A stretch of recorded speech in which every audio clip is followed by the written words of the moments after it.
আর তুমি কোথায় যাচ্ছ এত রাত্রে? হ্যাঁ, বলো। জমিদার, তুমি সানগ্লাস লাগায় কোট পরে কোথায় যাচ্ছ এত রাতে, বলো। হুম, বলো বাবা। এই যে তাশরিফ, তাশরিফ, কোথায় যাচ্ছ তুমি? এই যে এদিকে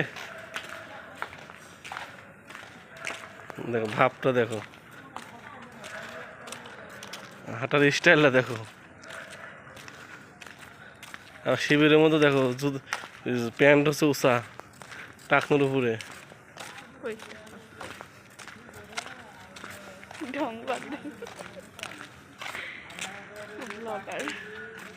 তাশরিফ, রিক্সা তো না বাবা, কিসে যাবা? হুম।